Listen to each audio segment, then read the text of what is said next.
All right. All right. We are recording from the podcast lounge at RDH Under One Roof with the epic Anne Rice. Yes. Anne, thank you so much for joining us. Super excited, Epic especially is not me. yeah. But thank you for the intro. So many people would disagree Yeah. with that. Yes. Yeah. Well, Andrew himself admitted he's not had you on the podcast because you're smarter than him. I doubt that. But it is kind of interesting that I have not been on that podcast. Yeah. I'm really Well, now you know surprised. why. Now I'm going to go. Can I take these headset off and just move over to his real quick? Hey, Andrew, I'm right here. Ready to go? We'll inspire him to get you on because we should absolutely. Yes. I think he was a little intimidated to have us too to talk about biologic hygiene. So we That broke would in- intimidate me. Yeah. So can we not talk about that? Sure. You're already there. Just kidding. I'm like, yeah, sure. We can talk about whatever you You've want. been Anne. living it. Oh, maybe. You are. Yeah, the oral systemic connection. So yeah, tell us a little bit about. I loved your class, by the way. So we are going to dive in a little bit. 'Cause Okay. I do love Camille. If anyone missed her class, like you missed out. Yeah. Because I it was awesome. really, when we submitted, I was really thrilled. I wanted to put her here in this atmosphere. She's, a microbiologist, PhD, and does a lot of really great work and knows the space. She's been in the space for a really long time. Yeah. And has a lot of things to say that is challenging to us in the industry that we may not, number one, have heard before, but really goes to dig a little bit deeper into what we're really trying to do. Periodontal disease is not easy. It is very different. I graduated in the 80s, and it was, all about the scaling and root planing, and we're good. Tap out, and everything's fine, and it's so not that way. Mhm. And I love science because we're learning new things, and it doesn't mean we were doing it wrong before. We just now know different things, and that every individual patient is an individual. So what's going to work for the person at 8 o'clock is not going to work for the person at 9 o'clock. I mean, we get some basics, right, together. But we also have to be open to making the proverbial pivot. It has nothing to do with our skills, right? I mean, I guess that's not true for some cases, but our skills don't always make it work in some of patients' health. They have other things going on. So it can be really challenging. It can be frustrating. And I use the example a lot of, if you went to your doctor, you have high blood pressure, you're on lisinopril, and it wasn't working very well. Does he take any of that home? Did he care, No. Amanda, that your lisinopril wasn't working and we're going to change your lisinopril? No. No, Zero not cares. one bit. He has not considered you ever again in that. Why we beat ourselves up if this didn't work? We tried this avenue. We just have to keep going and try something different and new. I love the fact that there are companies and people that are really pushing the envelope. They're trying to give us new things. We were pretty static for a long time. Agreed. I would almost say just in the last 10 years, I think we've made some big moves. I just took a class this morning, Biologic, and she was including all the things, microscope, ozone, and all of it. And just to think that that's a conversation now Yeah. is really wild. That you're Now- not being laughed off the stage. Oh, at that. Yeah. Yeah, that presentation was accepted and now we're doing it and it was, the room had people in it. I mean, they were interested in hearing it. There were so many questions. It was wild to me, as many people that were that engaged wanting to know more things. It's hopeful. And it's looking at, like, Camille's extra special. She's looking at the cell function, right? Like, Yeah. Neutrophils is her Right, jam. right. But Words not many people say. yeah. No, but Yeah. don't think about that for a minute. Why don't we? Because if you understand the innate immune response, which I hope you understand that innate immune response, because that's periodontal disease, that's where it starts. The but- host response. Yeah, right. So, and I love her because she's about immunology, inflammation, and host immune response. And I think that there's a lot to know with that. When you mentioned neutrophils, there is now a chairside neutrophil test, Yes. which it's in Canada now regularly. So, yay, Canadians, you're very lucky. We are going to, hopefully, the United States will be getting there soon. But that's going to be a great marker, inexpensive. This is nothing difficult for the provider. Yeah. So we're going to measure the level of neutrophils. Are you engaged? Do you have inflammation? Where is that? Then what do we know from that? We're going to treat these people earlier. Yeah. Yeah. And right now, I mean, we just interviewed Kristen King, and we were talking about phase contrast microscopy, and that's one of the benefits for that chair side For sure. is because you can see the reactionary. You know, you're looking at Right. the reaction spot, the cells, red Well, blood and cells, how white what a blood good compliment that would be. You're going to do your slide, then you're going to test the neutrophils, and then it all just and then test goes the together. biome. Yeah. I 'Cause, mean, it's great. It goes hand in hand. And using like bristle testing, right? Like on using salivary diagnostics, there's some patients that fit in a bucket, and I talk about this all the time. Like we have patients that are high responders, right? So we don't have to have a lot of pathology in there. Now I can dig in the backside of the results, and there's some inflammatory stuff there. Working with functional medicine doctors, like I'm looking at different pathology sometimes than the typical ones, because other bacteria will increase CRP, tumor necrosis factor alpha, and IgA, which contributes to leaky gut issues. Yep. So I'm pulling like really cool data on atypical bacteria that we wouldn't. That's nice because you all do have a lot of data. Yeah, That's so great. it's super fun. So that's what I'm teaching functional medicine doctors. These are some of the things that we need to start looking at. And I'm starting to research some research articles beyond the 11 or 13 that are also exciting that cytokine response. But I'm talking to people about the host response. Like you have, not everybody's prone to periodontal disease. You can have someone who's pink stippled, firm, and beautiful, right? But they might have systemic disease pathways that are, or maybe they're in disease, but they have low pathology that we're typically looking at. So start looking at their buckets. Right. Like what Camille was saying, like with the leaky gut problem, right? Yeah, that was fascinating, some of the things that she brought up. Scary. I mean, if we had all the answers, too. It's bidirectional. Right. Like we have to think of it as bidirectional. If we have cytokines and interleukins all in left field from leaky gut problems or diabetes or rheumatoid arthritis, it's bidirectional. We know that the bacteria in the mouth can cause it, but you can also have that inflammatory issue feeding autoimmunity without having pathology. Well, and the lay people don't know that. If we could get easy information in digestible bites for the public, that we don't have to get all off into the weeds, and especially with so many GI issues, irritable bowel, and there's Crohn's so many and all of issues. those. Yep. There's so many issues with that.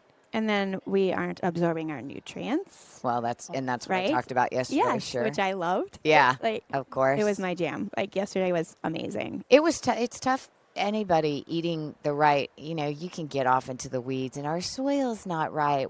Okay, whatever. But are you actually eating the vegetables? Are you giving it a fair shot anyway? Right. Yeah. So before we worry about the soil, just eat a salad a day. Right. Let's work on that first, and then we get the older population, and then some of the things they can't even chew. So the chewier foods and proteins, we have to worry about that. And as I said yesterday, you need protein for salivary function. You need some of these nutrients. You need iron and zinc for salivary function. Everybody has xerostomia. We always blame that, right, on medications.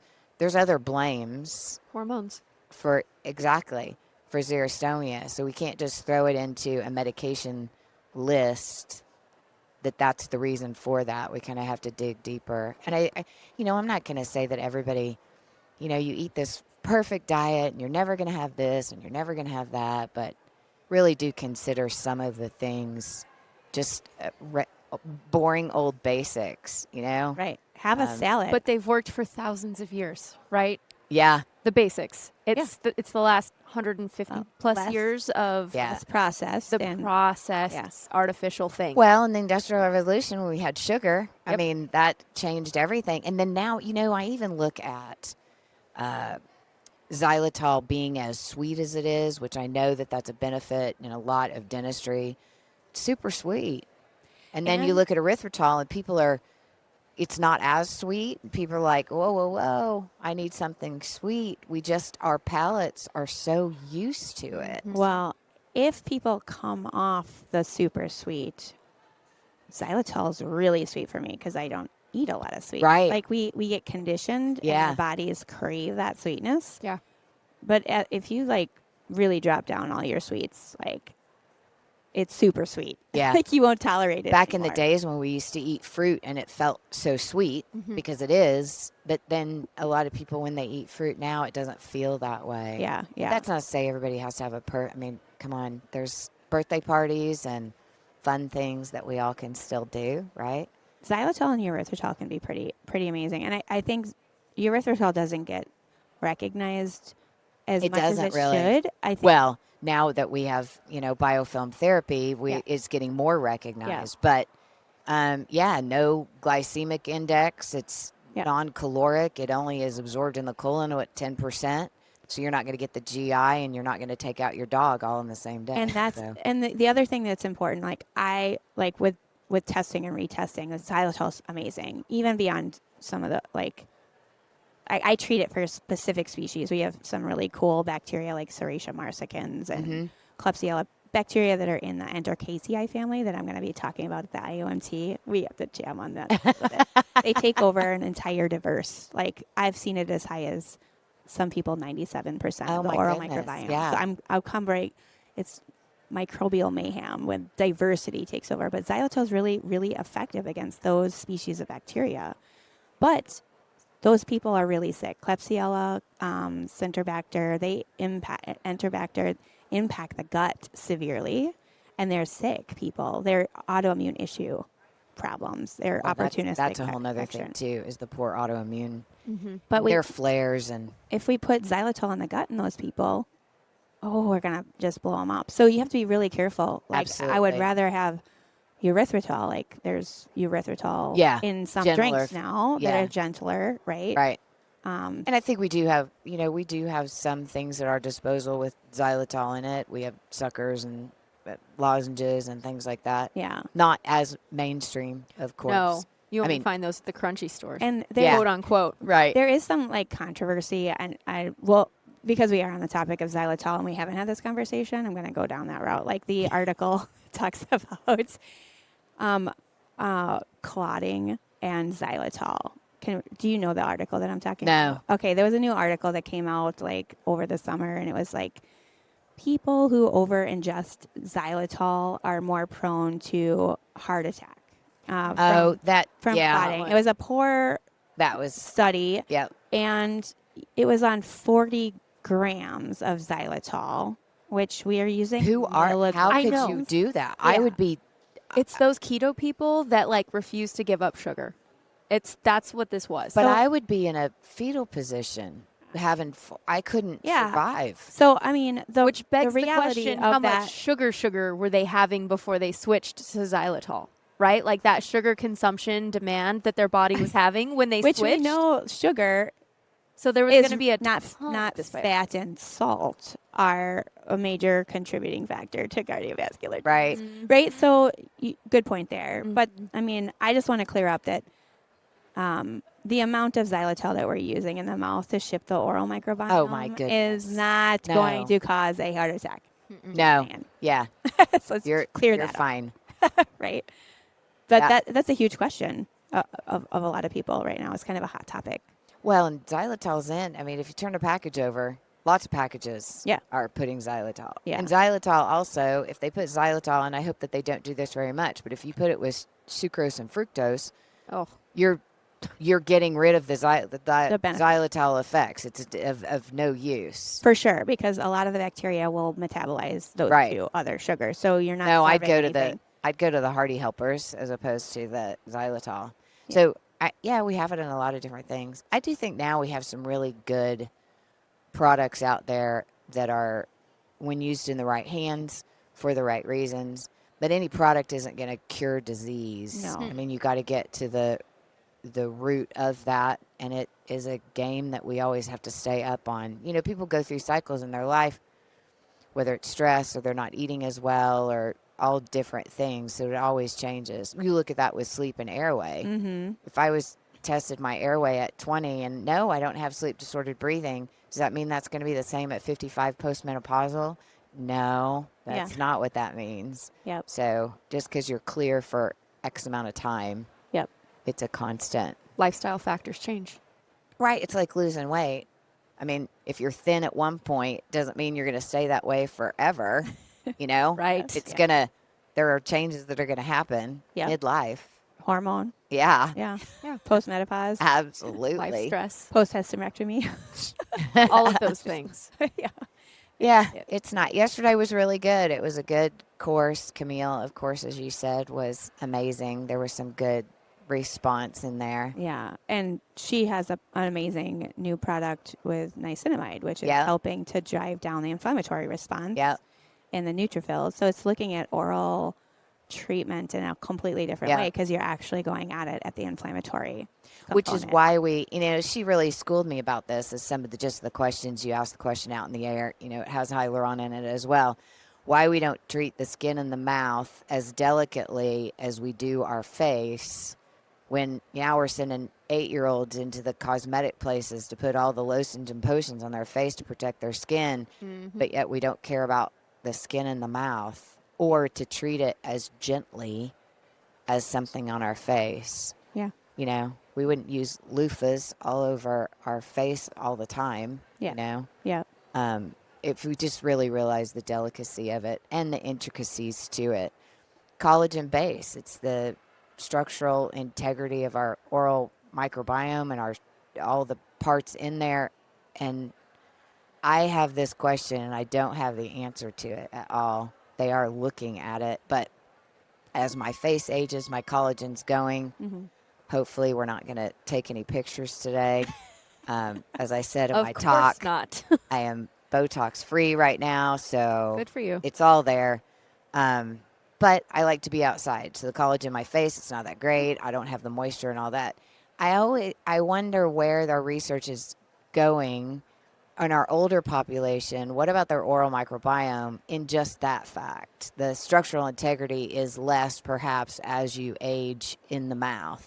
Yeah. We don't really study that. Do you treat the 22-year-old the same as you do an 82-year-old?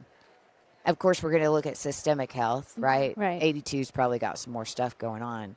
But I wonder, and I don't know the answer, all the different changes of just the fact of aging structurally in the mouth and why we don't address that. And is that where long in the tooth comes from in some Yeah, perspectives? Because you're losing the absolutely. collagen. When they came up with long in the tooth, how old did we last? Were we only 50 years old? Were they talking long in the tooth at 50-year-olds? Yeah. Because that's a very old saying. Right.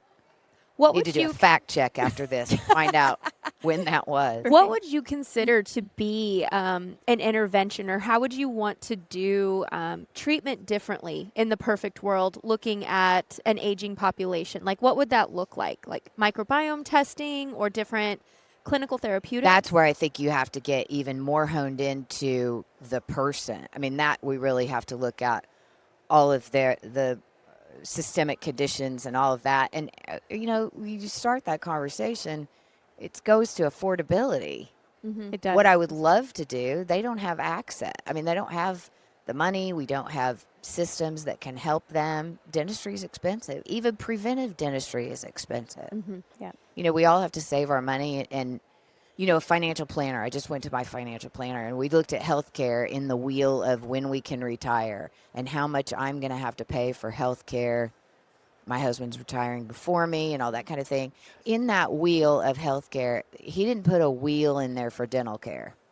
Yeah. That wasn't part of the retirement process. Because we don't have the head on the body. The expense of what dentistry is. So, for the perfect world of I think one of the things that we maybe miss in the older population is they have insurance, they have a means when they're in their 40s and 50s and even their 60s. We haven't educated them of, hey, buddy, those 12 crowns aren't going to take you to the end. No, They're going to probably have to get replaced, especially because we haven't even taught them how to keep them healthy. Root caries and, the dry mouth, and you're going to maybe have this health condition. So we haven't even educated that you're going to have 12 crowns, and last time I checked, are they coming down in price like a VCR? No, not yet. No. So that's just going to go up, that those are going to need to replace, and that's a whole other conversation about implants. And then there's the issue of like as you get older, your dexterity changes, and then your plaque removal Oh, ability is, absolutely. shifting, and you end up in a nursing home or something like that, and you don't have any oral care at all because the care team isn't really versed in, Yeah. right? So Well, and I will say this, and just because my mom was in a memory care facility, so it's easy for us to be not critical, judgy, or we want those care people to do all these things. they have It's a lot on their plate. lot yeah. of checks, Yeah. boxes to check. There is so much happening. We need to try to make it as easy as we can. We do have new, power tools and things like that for people with dexterity, Yeah. people with Yeah. Parkinson's. When you have memory loss, they And- can't remember. And now there's cool things like this place across the way. You have a full mouth. It's not Right. the ideal, but I mean, when we have someone who has dexterity issues, like maybe a full mouth brush. It's where a we're getting whole in lot there. better than nothing. And It's a whole they lot can better hold than it and what they're at getting least now. rock But it then back there's and an forth. investment too, and I'm not going to talk about just that one in particular Yeah. or mention that, but there's other companies that Yeah. do that. But there's a price point here. Mm-hmm. So to buy They are those, crazy expensive. Yeah. to buy those products, well, some of them are engineered wonderfully. It is about it is the cost Yeah. of it, and Yeah. then when we reduce the access to some of these people, I mean, I saw it where my mom was, and that.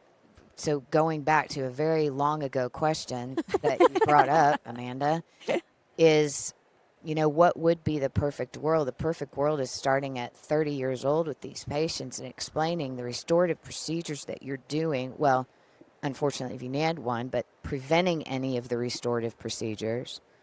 And I see some beautiful work with, say, veneers, and it's stunning. They will be old one day. And, And they're it gonna won't be fail. And I would stunning. love to say that those veneers are going to last 80 years or, but somebody makes it to 100. Great. I would love to see that. But then what do we do? Because Mrs. Jones also moved to Florida, and she was from, some other place, Nebraska. Now she's moved there. Now has to find a provider to do. What about an implant part Yeah.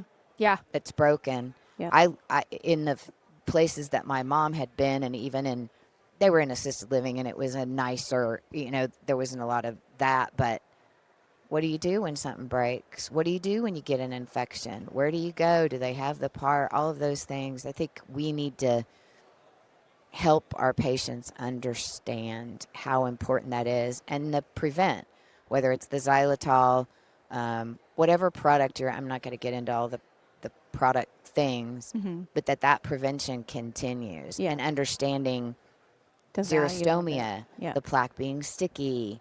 And candida, as you get older, there's Absolutely. studies that Well, candida rises because we have less saliva flow. and how many type 2 diabetics? I mean, that doesn't come usually at 30 years old. That's coming in midlife, and then understanding them, how to manage that. I actually just read a article, and they were talking about that whole turnover.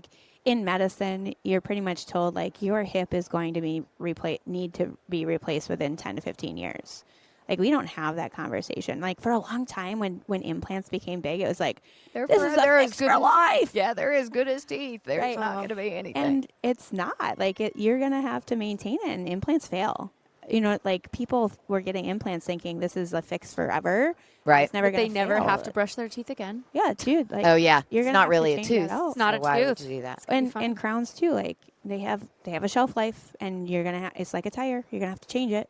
I was just talking to an amazing dentist. I had a meeting yesterday, and we were talking about implant failures because I just recently had put some information out there about Pseudomonas, which is a implant failure bacteria that we all don't talk much about. And we were laughing, but not laughing. And, there are billboards. We're in Texas right now.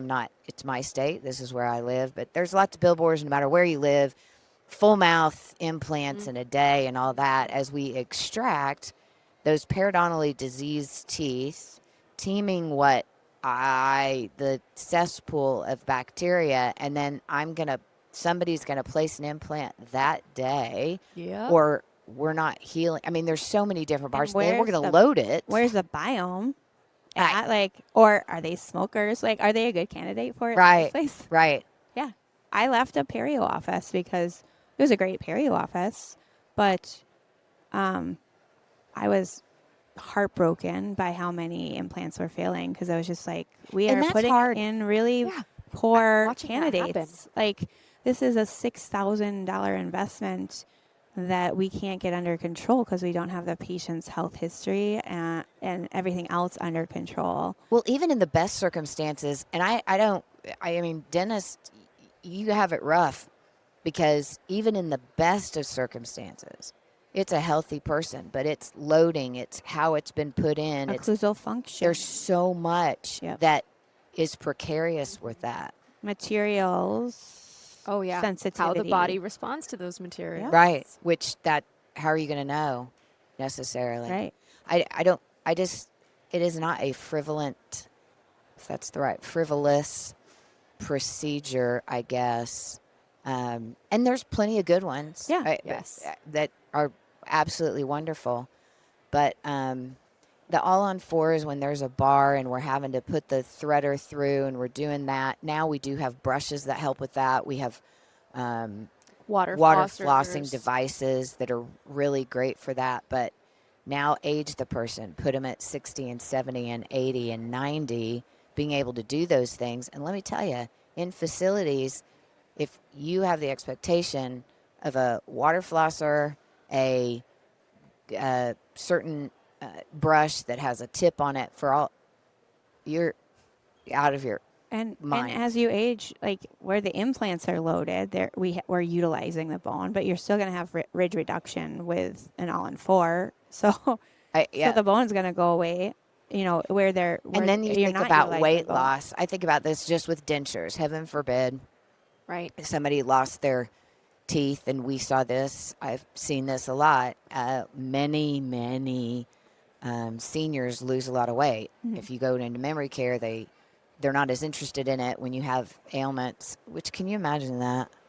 I just think about that. I'm not interested in food. I just don't see that right now. It's not in my life. But anyway, in the older population, they're just not as interested in it. Then they lose weight. Then these removables are loose. Yeah. Then they can't chew. Now we've got nutrition again. That's not, if they had a partial and we're trying to keep those lowers together. And they're getting sores because now it's flopping around. And how do they get, and now I'm just going to segue straight into access of care. Well, there are plenty of hygienists. I can bring over 100 of them right now that would love to be able to treat the people in. If we could practice different- independently, We could do that. We would Autonomy, is love- that the word? I don't know. Let's see how we spell that. Yeah, I think that, and I'm really watching my words because I don't want to be totally inappropriate, I guess. There are plenty of hygienists that really want to do the greater good. Yes. And I'm not going to throw other entities in the business out, but many people don't want to. There's not a big financial payout. Yeah. So if there are people that are going to do this more out of the goodness of their heart because they're not going to get paid that much money, can we let them do that? Can we let them care for nursing home, assisted living? And there are wonderful people here that are doing. I heard amazing stories this week of there's a lot of the independent practitioners Yeah, who have but mobile. we need to make that it's available, that we can do that. Right. When we're talking about access to care and the political scheme that's going on right now. Yeah. Right. Other people don't want to do it, but every single state, every town, every rural community Probably has a hygienist in here who is be willing to do that. Yeah. Shelley Brown is ours. We've got her. Oh in my gosh. Utah. I was just, and it just gave me goosebumps right now. So the AOD and all the awards, and I was listening to them, and I was very grateful last year that I got to be, and I was saying to myself, well, I'm glad I got in when I did, because the people that were up there this year, holy phenomenal. cow. They're all hygienists working in. They were yeah. amazing. Yeah. Their contribution. And talk about doing it with Access for care.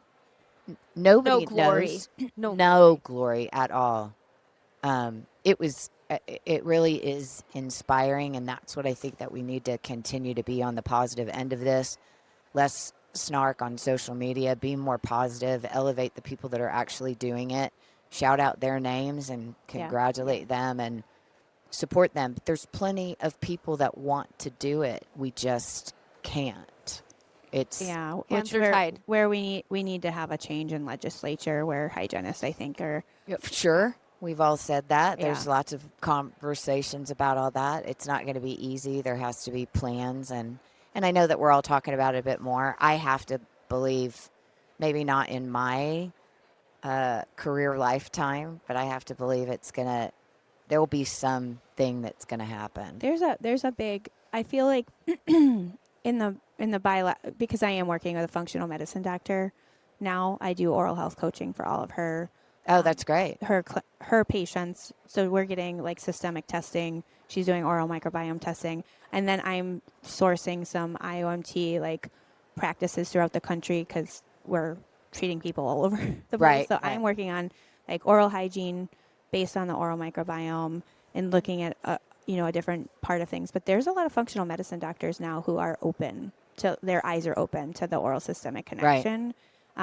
Her and I are going to, hopefully we submitted to speak collaboratively at a medical conference.